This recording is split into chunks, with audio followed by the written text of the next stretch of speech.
Assalamualaikum warahmatullahi wabarakatuh. Perkenalkan, nama saya Fitra dengan NIM 2514016036 dari Program Studi Sastra Indonesia kelas B, dan saya dari kelompok yang mengambil tema 5, yaitu Pancasila sebagai pandangan hidup bangsa dalam menyelesaikan konflik sosial. Lalu topik yang kelompok saya ambil yaitu konflik antar mahasiswa karena perbedaan kelompok atau pertemanan.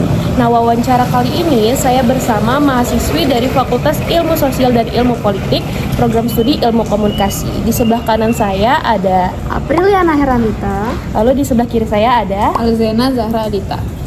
Baik, jadi ada 4 pertanyaan yang akan saya bagi, 2 pertanyaan ke Hera dan 2 pertanyaan lagi ke Jena. Baik, bisa pertanyaan ke si Hera dulu. Pertanyaan pertama, pernah nggak kamu mengalami konflik waktu kerja kelompok karena beda circle? Biasanya masalahnya muncul dari bagian mana? Pastinya pernah, karena waktu itu ada kerja kelompok dan saat itu agak ribet karena salah satu circle aku ada yang satu kelompok sama aku. Dan anggota yang lain itu juga ada yang bersirkel. Jadinya awal-awal itu kayak agak canggung. Dan pendapat kami sering berbeda-beda karena lebih mendengarkan teman-temannya masing-masing. Jadi biasanya masalahnya muncul dari pada saat diskusi bagi-bagi tugas. Baik, kalau begitu kita lanjut ke pertanyaan kedua. Gimana sih cara kamu dan kelompokmu bisa menyelesaikan masalah tersebut agar tetap bisa kerjasama dengan baik?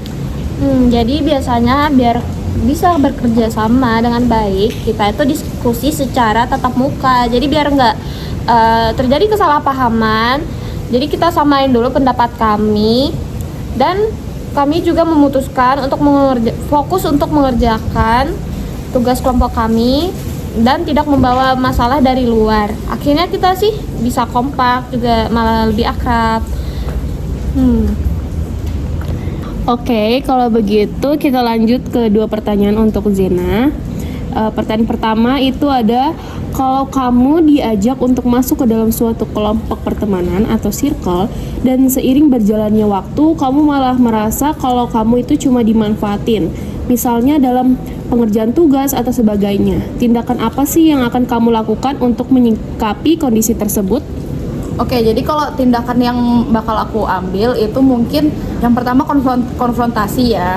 Jadi kayak ya menanyakan gitu loh, kenapa kalian menganggap aku sebagai sosok yang bisa diandalkan dalam tugas-tugas dan ujung-ujungnya memanfaatkan aku, yang which is menurut aku sudah menjadi toksik.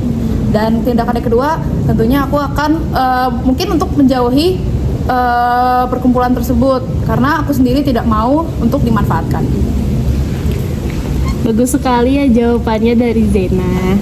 Baik, di pertanyaan nomor 2, kalau semisal kamu ada tugas kelompok dan ada satu anggota kelompok yang kurang ikut andil dalam pengerjaan tugas atau memaksakan untuk ikut kemauannya sendiri tanpa diskusi, tindakan apa sih yang akan kamu lakukan untuk menyikapi permasalahan tersebut? Oke, jadi kalau dalam kasus ini aku sendiri sudah pernah ngalamin. Jadi yang tindakan yang aku bisa lakukan itu tentunya mendekati orangnya secara langsung. Jadi kayak menanyakan secara langsung, kamu ada masalah apa sih gitu. Jadi kita juga tahu POV dia ini gimana. Kita bisa tahu POV dia ini kenapa dia kayak tidak mau ikut andil dalam pengerjaan kelompok gitu. Jadi ya kunci paling utama itu ya komunikasi secara langsung gitulah. Jadi kita bisa tahu struggle-nya dia.